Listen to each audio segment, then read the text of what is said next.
በስመ አብ ወወልድ ወመንፈስ ቅዱስ አሐዱ አምላክ። ሚያዝያ 9 በዚች ቀን የከበረ ቀሲስ ዞሲማስ አረፈ። ይህም ጻድቅ ከፍልስጤም ሰዎች ወገን ነው። ወላጆቹም ደጋጎች ክርስቲያኖች ናቸው። ይህንን ጻድቅ በወለዱት ጊዜ 5 ዓመት አሳደጉት። ከዚያም የቤተ ክርስቲያን ትምህርትን፣ የሃይማኖትንም ምስጢር፣ ሕግና ሥርዓትንም እያስተማረ እንዲያሳድገው ለአንድ ሽማግሌ መምህር ሰጡት። ያ ሽማግሌም ተቀብሎ ልጁ አደረገው። ትምህርቱንም ሁሉ አምላካዊ ጥበብ ሃይማኖትንም አስተምሮ አመነኮሰው። ዲቁናም አሾመው። በበጎ ሥራም አደገ። ትሩፋት መስራትንም አበዛ። እግዚአብሔርንም ሁልጊዜ ያመሰግነዋል። በቀንና በሌሊትም መጻሕፍትን ያነባል። ሥራ ሲሰራ ሲበላም ቢሆን ሁልጊዜ ከአፉ ምስጋናዎችን አያቋርጥም። በዚያ ገዳም 45 ዓመት በተፈጸመለት ጊዜ ቅስና ተሾመ። ተጋድሎንም ጨመረ።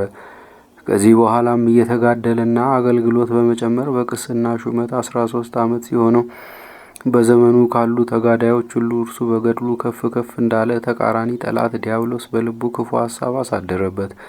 በልቡም ከበጎ ሥራ እኔ ያልሰራሁት የቀረኝ አለን ይል ጀመረ። ነገር ግን የክብር ባለቤት ጌታችን ኢየሱስ ክርስቶስ አልተወውም። መልአኩን ልኮ በዮርዳኖስ ወንዝ አቅራቢያ ወዳለ ገዳም ይሄድ ዘንድ እንጂ። ያን ጊዜም ተነስቶ ሄዶ ወደዚያ ገዳም ደረሰ። በገድላቸው ፍጹማን የሆኑ እውነተኞች አረጋውያንን አገኘ። እርሱ ከእርሳቸው እንደሚያንሳወቀ እርሱ በዓለም ውስጥ ነው የኖረውና ስለዚህ ከእርሱ ይሻላሉ። በዚያ ገዳም ከእሳቸው ጋር ኖረ። ብዙ ዘመናትም አብሯቸው ሲጋደል ኖረ።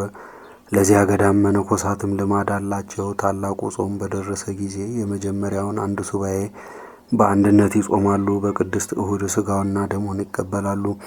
በማግስቱም ሰኞ ጠዋት 26ኛ መዝሙር እግዚአብሔር ብርሃነ ረድኤቱን ሰጥቶ ያድነኛል፣ የሚያስፈራኝ ምንድን ነው የሚለውን እስከ መጨረሻው እየዘመሩ ይወጣሉ። በሚወጡም ጊዜ ወደ በሩ ተሰብስበው በአንድነት ጸልየው እርስ በራሳቸው ሰላምታ ይሰጣጣሉ። የገዳሙ አበምኔትም ይባርካቸዋል።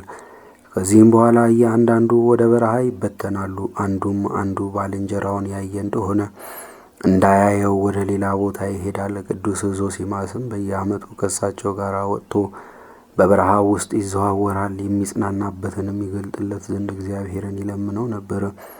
ሲዘዋወርም በበረሃ የምትኖር ግብፃዊት ማርያምን አገኘ።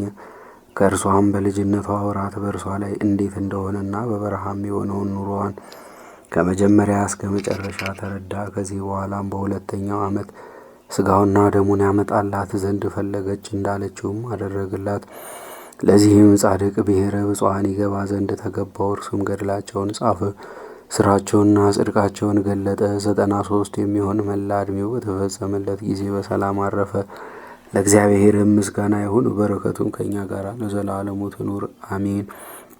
በዚችም ዕለት የ10 ወር ሕፃን የሆነ የኤስድሮስ ማኅበር የብሔረ ብፁዓነ ጻድቃን በሰማዕትነት አረፉ። በረከታቸው ከእኛ ጋር ለዘላለም ትኑር አሜን። በዚችም ቀን በእስክንድርያ ሊቀ ጳጳሳት በአባ ስንቱዮ እጅ ታላቅ ምልክት ታየ። ይኸውም የከበረች የጌታን ጾም ከመነኮሳት ጋር ይጾም ዘንድ ወደ አስቄጥስ ወደ አባ መቃርስ ገዳም ወጣ። ሰሙነ ሕማማትን በሆነ ጊዜ ገዳማቱንና አድባራቱን ሊዘርፉና ሊማርኩ የአረብ እስላሞች ተሰበሰቡ። በቤተ ክርስቲያኒቱ በስተ ምስራቅ ሰዎችንም ይገድሉ ዘንድ ሰይፎቻቸውን መዘው በእጆቻቸውም ይዘው በዓለት ላይ ቆሙ።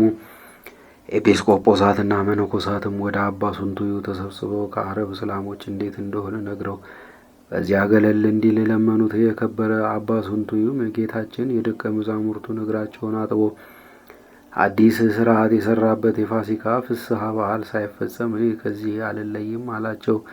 እነዚህ እስላሞችም እየደነፉ ጩኸታቸው ተጨመረ።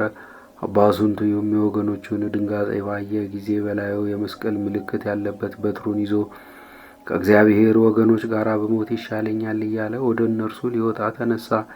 ኤጲስቆጶሳቱም እንዳይወጣ ያዙት። እርሱ ግን ልባቸውን በማጽናናት አረጋጋቸውና ወደ አረብ እስላሞች ወጣ። እስላሞችም መስቀል ያለበትን በትር በእጁ ይዞ ባዩት ጊዜ ብዙ ሰራዊት እንዳሳደዳቸው ሆነው ወደ ኋላቸው ተመልሰው ሸሹ።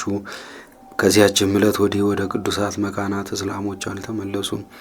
ለእግዚአብሔር ምስጋና ይሁን። በመስቀሉ ኃይል ሕዝቡን ያዳነ ልዕልና ክብር ገንዘቡ የሆነ ለዘላለሙ አሜን።